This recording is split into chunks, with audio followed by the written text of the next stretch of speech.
नमस्कार, आप देख रहे हैं खबर दोपहर और सीधे न्यूज रूम से मैं आपसे मुखातिब हूं सुकन्या सिंह और मैं हूं आपके साथ अलीम अतर। अगले आधे घंटे में हम आपको बिहार और झारखंड की बड़ी खबर दिखाएंगे, लेकिन सबसे पहले एक बड़ी खबर का रुख करते हैं जो पटना से है। और ये खबर माफ कीजिएगा, राबड़ी आवास के बाहर की खबर है, जहां पर दो पुलिसकर्मियों की आपस में भिड़ंत हो गई है और ये भिड़ंत देखने को मिली है। आपको बता दें कि दोनों के बीच तू मैं की तस्वीर सामने आई है। एक राबड़ी आवास पर तैनात सुरक्षा कर्मी था और उसके अलावा हम बात करें तो ये जो तस्वीर आई है वो कई तरह के सवाल खड़े कर रही है कि आखिर इन दोनों पुलिसकर्मियों के बीच भिड़ंत क्यों हुई है। तो तस्वीरें हम आपको दिखाते हैं और तस्वीरों में आप साफ देख सकते हैं कि किस तरीके से दो पुलिसकर्मी आपस में भिड़ जा रहे हैं।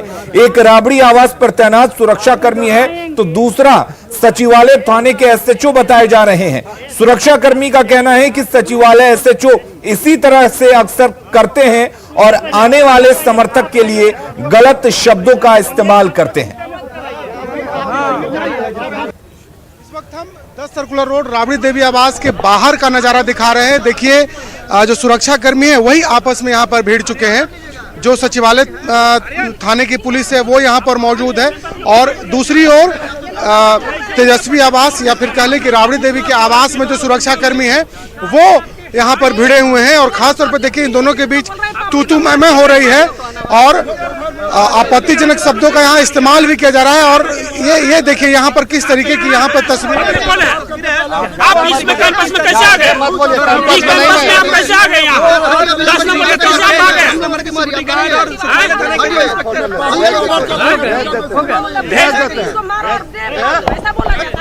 देखिए नौबत हाथापाई की भी आ गई है यहाँ पर। और देखिए जो सुरक्षा कर्मी है वो आपस में ही यहाँ पर भिड़ गए हैं। गोली तो तोरा नहीं कितना गोली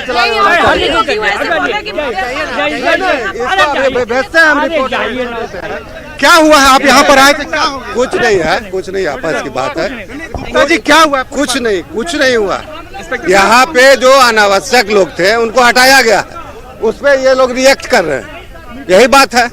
क्यों मतलब क्यों? इनका कहना है कि वो विधायक दल की बैठक है इसलिए वो आ रहे हैं। नहीं, ऐसी बात नहीं है, ऐसी बात नहीं है। कुछ नहीं हुआ है, बस ठीक है। आप जाइए।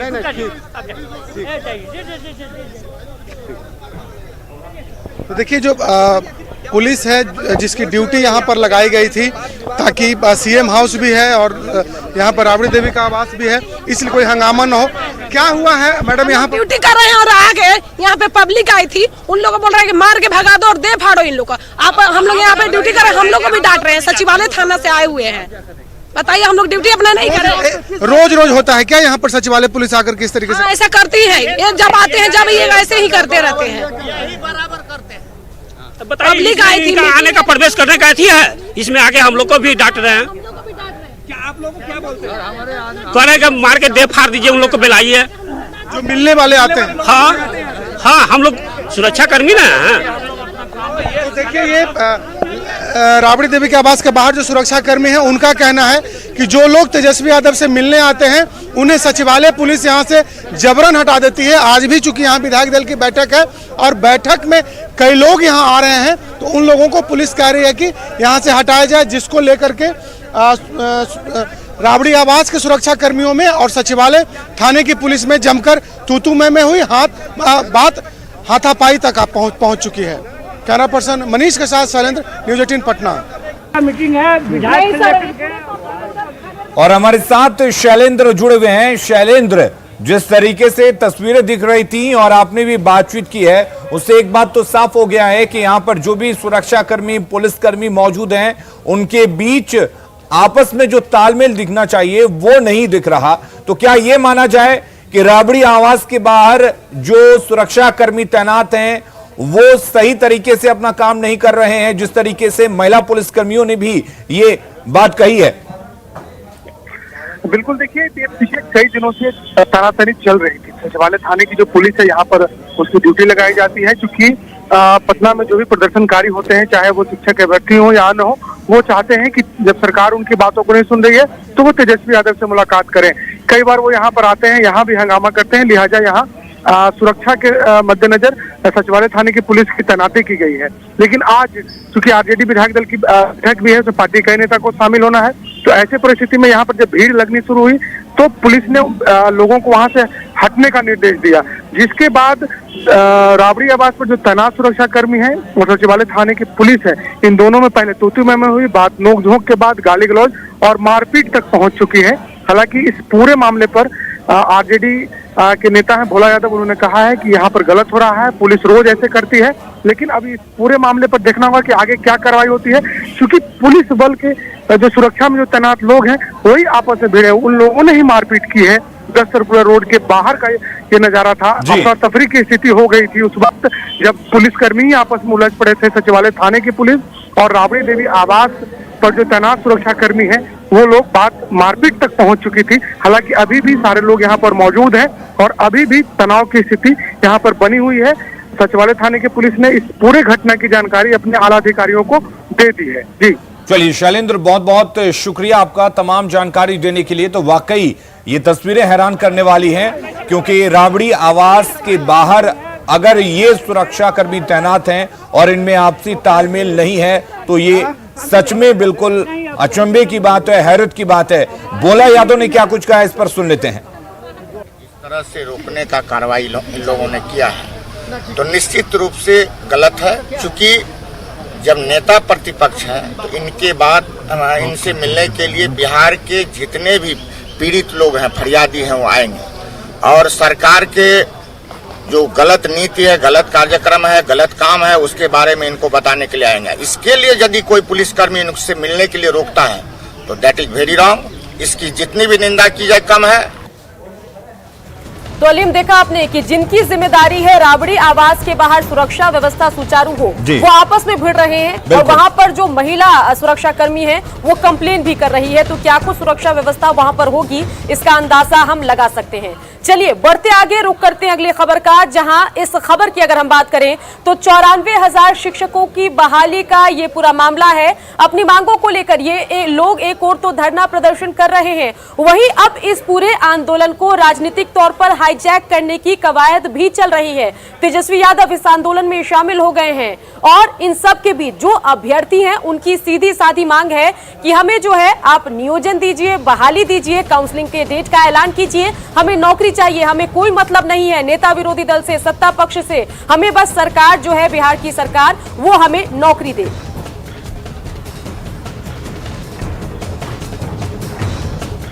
को लेकर के सड़कों पर जूझ रहे हैं।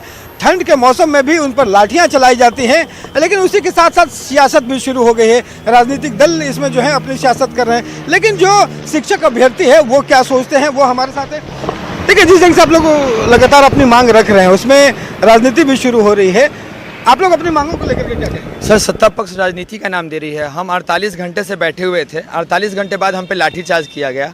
लोकतंत्र की हत्या कही जाएगी। परमिटेड एरिया के अंदर हम पे लाठियां चलाई जाती हैं। आप अगर कहते हैं कि यह राजनीतिकरण है तो यह एक लोकतंत्र का हिस्सा है। आपने मौका क्यों दिया विपक्ष को आने का? हम अपनी मांगों पे अडिग थे कि हमें काउंसलिंग का डेट जारी करो, हम यहाँ से चले जाएंगे नियुक्ति पत्र लेके, लेकिन कोई ना शिक्षा मंत्री आते हैं ना उनका कोई आदमी आता है जो हम हमारी मांगों को सुने। उसके बाद उल्टा हमारे प्रदेश अध्यक्ष जी को गिरफ्तार कर दिया जाता है। तो हम क्या कहेंगे कि मतलब अपनी मांगे लगातार रख रही है? सर, हम तो इस सरकार से यही विनती करते हैं कि वो जल्दी से जल्दी हमारी मांग सुन ले, क्योंकि 38 जिला का अभ्यर्थी आए हैं। वो अब आप मतलब आश्वासन ना दे, ना डेट पे डेट दे, आश्वासन ना दे। क्या लगता है कि आप लोग अपनी मांगों को लेकर के डटे हुए रहेंगे या फिर इसमें अब हम लोग मजबूर हो गए सर, अपनी मांगों को लेकर बिल्कुल डटे हुए हैं और अंतिम क्षण तक डटे हुए हैं। जब तक काउंसलिंग का डेट जारी नहीं होता है तब तक डटे हुए हैं और नेता प्रतिपक्ष का साथ मिला है इसमें, लेकिन ये सरकार मौका दे रही है। सर्वविदित है कि 3 लाख प्राइमरी विद्यालयों में शिक्षकों के पद रिक्त हैं। सरकार भी जानती है, हम लोग सारी क्राइटेरिया फुलफिल करते हैं। क्या और हम आंदोलन हमारा जारी रहेगा। हमारी हमेशा से यही मांग है कि हमारी नियुक्ति जल्द से जल्द हो, ओपन कैंप के माध्यम से हमारी बहाली हो। और रही बात राजनीति की सर, तो राजनीति कहीं से नहीं हो रही है। आपने जब सरकार का हमें सहारा नहीं मिला तभी तो विपक्ष आगे बढ़ के आया। तो जो शिक्षक अभ्यर्थी हैं उन्होंने एक बात साफ कही है कि इनकी अपनी मांगे हैं, अपनी मांगों को लेकर के सड़कों पर हैं, और इसमें अगर सरकार नहीं मांगती है तो नेता जो प्रतिपक्ष है वो मजबूरी है कि वो साथ में खड़े हों, और इस खड़े होने को ये मानते हैं कि ये राजनीति से दूर है, लेकिन इनके साथ जो भी राजनेता खड़े होंगे उनके हक में ये अपना समझते हैं। कैमरा पर्सन अजय दुबे के साथ रवि नारायण, न्यूज़ 18 पटना। तो इस पूरे मामले पर अलीम, सरकार का जो रवैया है टालने वाला है, टरकाने वाला है, निष्कर्ष निकालने वाला नहीं है। और जब सरकार बातचीत नहीं कर रही है तो ऑब्वियस है कि जो विपक्ष है वो तो पूरे मुद्दे को भुनाना चाहेगा ही। बिल्कुल, और इस पर राजनीति भी हो रही है। इधर तारकिशोर प्रसाद ने भी बयान दिया है और ये कहा है कि शिक्षक अभ्यर्थी जो हैं उनकी जो तमाम मांगे हैं उन पर सरकार गंभीर है और सरकार जल्द ही इन मांगों का समाधान करेगी। तेजस्वी जी विपक्ष के नेता हैं, वो किन से क्या बात करते हैं, क्या टिप्पणी करते हैं, उस पर मैं कोई टिप्पणी नहीं करना चाहता हूं। लेकिन हमारे माननीय मुख्यमंत्री जी, बिहार की सरकार बिहार के सभी मुद्दों पर गंभीर है और गंभीरता से हम सब सारे मुद्दों को देख भी रहे हैं। आपने देखा ही है कि आज जितने संविदा पर शिक्षक हैं उसकी नियुक्ति हमारी ही सरकार ने की है।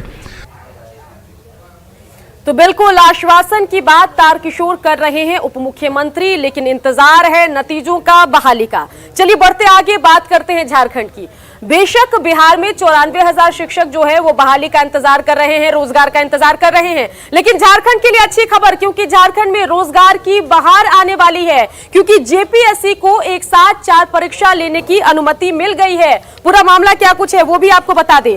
सरकार ने जेपीएससी को एक साथ 4 सिविल सेवा परीक्षा नई नियमावली के साथ लेने के लिए मंजूरी दे दी। कार्मिक और प्रशासनिक विभाग ने आयोग को 7वीं, 8वीं, 9वीं और 10वीं की परीक्षा एक साथ लेने के लिए विज्ञापन जारी करने की मंजूरी दे दी और साथ ही कार्मिक विभाग ने अब तक 249 रिक्त पद भी उपलब्ध करा दिए।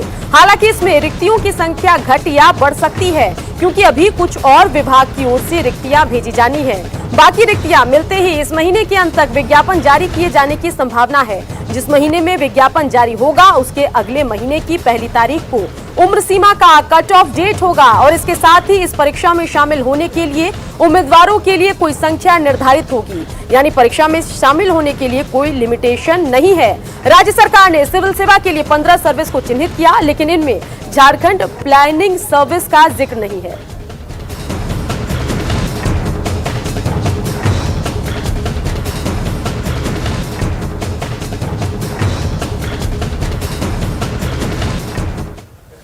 तो बिल्कुल सुकन्या, झारखंड में नौकरियों की बहार आने वाली है और उम्मीद करते हैं कि बिहार में भी जल्द नौकरियों की बहार आएगी और इस तरीके से जो बेरोजगार युवक हैं उनको कहीं ना कहीं एक उम्मीद की किरण दिखाई दे रही है। और इसी बीच एक और अच्छी खबर और बड़ी खबर है, और ये सूत्रों के हवाले से बड़ी खबर आपको बता दें, क्योंकि अब कोरोना वैक्सीन जो है, जो अब तक फ्रंट वॉरियर्स को लगाया जा रहा था, वो अब दूसरे फेज में प्रधानमंत्री, मुख्यमंत्री और सांसद को लगाया जाएगा। सूत्रों के हवाले से ये बड़ी खबर हम आपको बता दें कि कोरोना वैक्सीनेशन के पहले चरण का आज 5वां दिन है और पिछले 4 दिनों में 7 लाख के करीब फ्रंट लाइन वर्कर्स को टीका लगाया जा चुका है। अप्रैल तक पहले चरण के टीकाकरण का काम होगा। वहीं सूत्रों के हवाले से जो बड़ी खबर है, इसमें जो बड़ा अपडेट आ रहा है वो ये है कि दूसरे चरण में प्रधानमंत्री मोदी को टीका लगेगा और दूसरे चरण में सभी मुख्यमंत्रियों के साथ सांसदों को भी टीका लगाया जाएगा। यानी कि इस पर जो लोग सियासत कर रहे थे उनके लिए ये एक जवाब कह सकते हैं।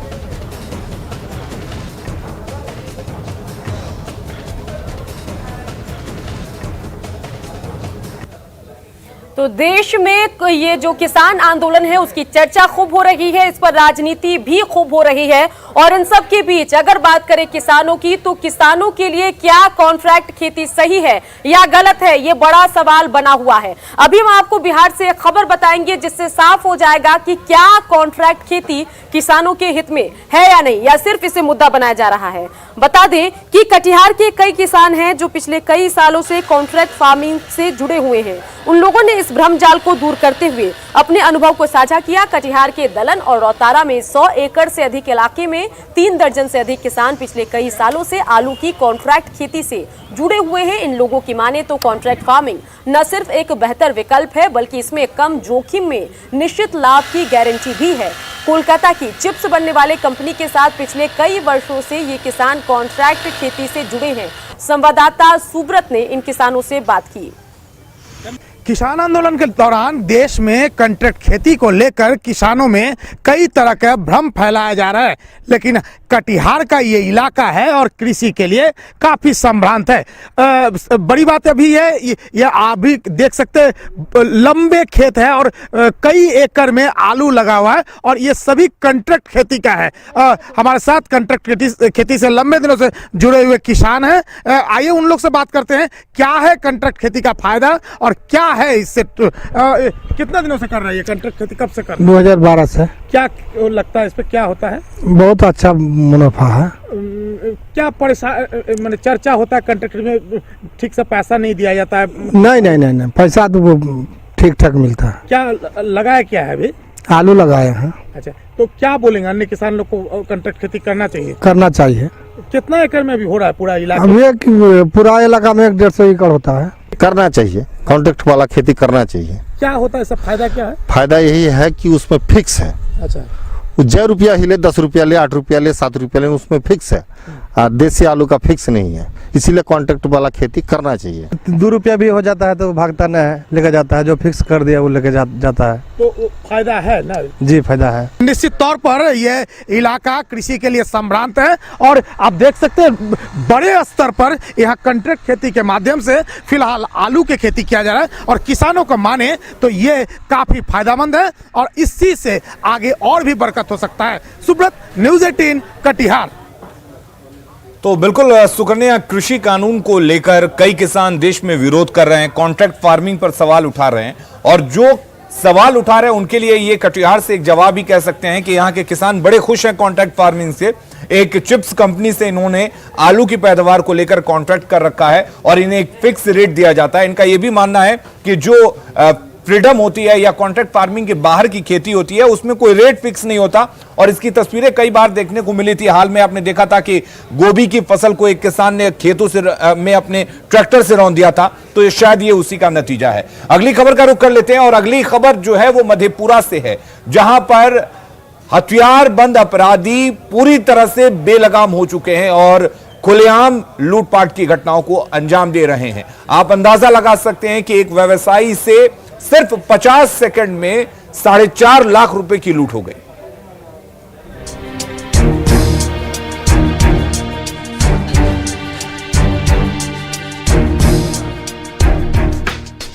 अपराधी बेलगाम, लूट और हत्या सरेआम,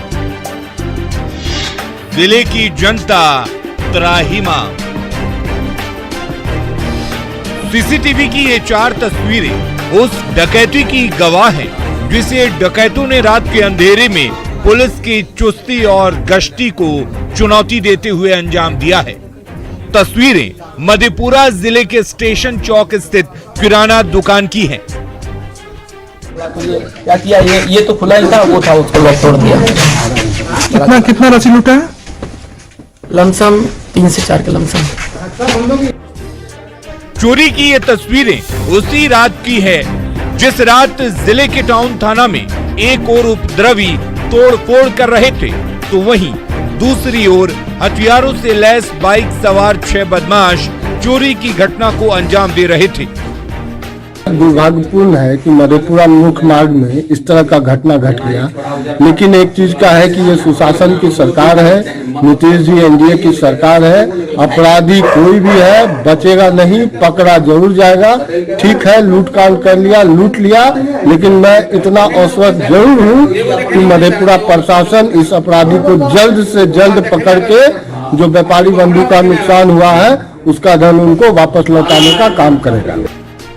सीसीटीवी कैमरे में कैद तस्वीरों में आप देख सकते हैं कि 3 बदमाश दुकान के अंदर घुसे हुए हैं और थैले में पैसे भर रहे हैं।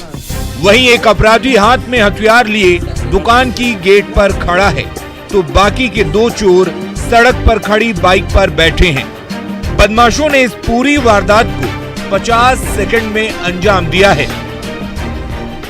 की सूचना हमें उसी समय मिली थी, वहाँ पे टाउन थानाध्यक्ष गए हुए हैं और उसमें भी जांच पड़ताल की जा रही है।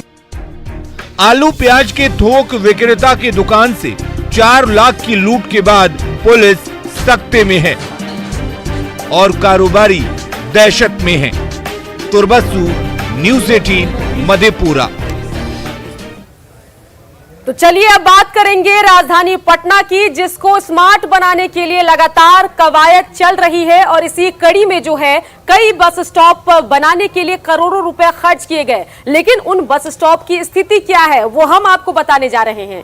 स्थिति यह है कि बस स्टॉप की जगह आपको कहीं फर्नीचर की दुकान नजर आएगी, कहीं पंक्चर की दुकान नजर आएगी, कहीं खिलौनों की दुकान भी दिखाई देगी। किसी बस स्टॉप पर बैठने का इंतजाम नहीं है। कुछ बस स्टॉप ऐसे हैं जहां सिर्फ एक रॉड लगा दिया गया है, चेयर नहीं है और आप सिर्फ उस रॉड पर बैठ सकते हैं। जबकि एक ये वाला बस स्टॉप देखिए जो नाली पे बना हुआ है और यहां पर जाने के लिए कोई सीढ़ी का भी इंतजाम नहीं है, तो नाली से होकर आपको बस स्टॉप पर बैठना होगा। तो अगर करोड़ों खर्च करके ऐसे बस स्टॉप बनाए जाएंगे तो बताइए कि आखिर यात्रियों को क्या फायदा होगा।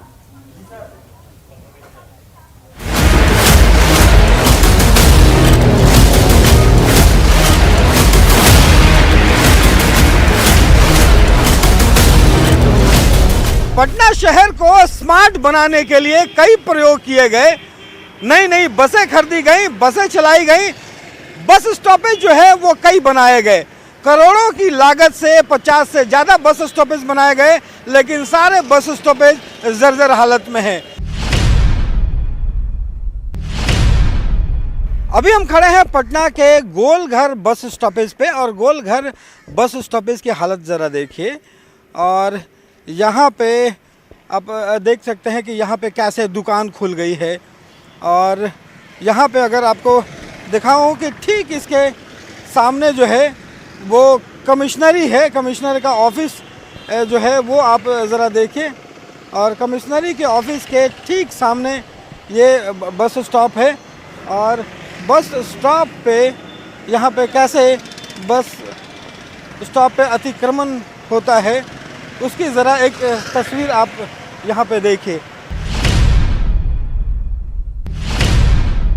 यहाँ पर कोई बस नहीं रुकती है। अच्छा, तो ये बस स्टॉप बनाया है? बनाया फालतू में। अच्छा, कोई बस यहाँ पर नहीं रुकती है। आप रुकिए ना, 1 घंटा रुकिए, देखिए कोई बस आती है यहाँ पर रुकती है। तो इसलिए दुकान खुल गई। तब क्या करेंगे? बस स्टॉपेज की एक दूसरी तस्वीर हम आपको दिखाते हैं। अभी हम खड़ा हैं मगध महिला कॉलेज के ठीक सामने बने बस स्टॉपेज पे और ये बस स्टॉपेज पे देखिए यहाँ पे जो पंचर बनाने की जो दुकान है वो खुली हुई है। बगल में आप अगर देख पाएँ तो खाने का जो है वो ठेले पे वो खुल गया है और तमाम जो उनकी सामग्रियां हैं वो बस स्टॉपेज पे रखी हुई हैं। लेकिन इस ढंग से अगर आप देखेंगे कि जो बस स्टॉप है यहाँ पे हालात ऐसे हैं, इस ढंग से अतिक्रमण है कि यहाँ पे बस को रोकना मुश्किल है। यहाँ नहीं रुकता है, आगे रुकता है। यहाँ पे नहीं रुकती है? हाँ रुकता है, पैसेंजर हाथ देता है। यहाँ पे बस स्टॉपेज पे बस नहीं रुकता है। अभी हम खड़े हैं बेली रोड में और बेली रोड के गोला रोड के मोड़ पे एक बस स्टॉपेज है और इसकी हालत ज़रा देखिए। हम आपको दिखाते हैं कि इस बस स्टॉपेज की हालत कैसी है। और यहाँ पे खिलौने की जो दुकान है वो खुली हुई है। यहाँ पे जो है कुर्सी रख करके सैलून है वो खोल दिया गया है। और ये बस स्टॉपेज जो आप देख रहे हैं, यहाँ पे सिर्फ अगर एक पाइप अगर लगी हुई है, यहाँ पे ज़रा सोचिए कि इस पाइप पे कैसे कोई लोग बैठ सकता है। और ये हालत है यहाँ पे बस स्टॉपेज की। यहाँ पे देखिए बस भी रुक रही है, यात्री यहाँ पे खड़े हैं, यहाँ पे बस पे चढ़ रहे हैं, लेकिन यहाँ पे बैठने की स्थिति नहीं है। अभी हम खड़े हैं राजवंशी नगर पे, और राजवंशी नगर बस स्टॉप की हालत देखिए ज़रा, कितनी चौंकाने वाली तस्वीर है। ये राजवंशी नगर में बस स्टॉप है और ज़मीन से कम 4 फीट ऊपर नाले के ऊपर बनाई गई है। ज़रा सोचिए कि यहाँ नाले यहाँ पे बह रही है और ये बड़ा नाला जो यहाँ से खुला हुआ है, अब ज़रा देखिए कि किसी हादसे को भी अंजाम दे सकता है। ये नाला दोनों तरफ से ये खुला हुआ है और इस नाले के ऊपर ये बस स्टॉपेज बनाया गया है। ज़रा सोचिए कि यहाँ पे कौन से यात्री यहाँ पे आएंगे, कौन से यात्री यहाँ पे चढ़ेंगे और यहाँ पे बस का इंतज़ार करेंगे, और आखिर यहाँ पे बस आएगी कैसे, ये ज़रा सोचने वाली बात है। लेकिन बस स्टैंड जो है, यहाँ पे बस स्टॉपेज बनाया गया है। तमाम जगहों पे जो बस स्टैंड बने हुए हैं उसकी हालत किस ढंग से जर्जर है, और इस हालत में बस स्टॉपेज सिर्फ देखने के लिए बनाया गया है जिसका कोई काम नहीं रह गया है। ज़रा सोचिए कि इतनी लागत के बावजूद जिसकी देखभाल नहीं हो पा रही है। ज़रूरत इस बात की है कि सारे जितने बस स्टॉपेज है उसे दुरुस्त किया जाए और उसे सुविधाजनक बनाया जाए। कैमरा पर्सन अजय दुबे के साथ रवि एस नारायण, न्यूज़ 18 पटना। और खबर दोपहर में फिलहाल के लिए इतना ही, लेकिन खबरों का सिलसिला लगातार जारी है। आप बने रहिए न्यूज़ 18 बिहार झारखंड के साथ।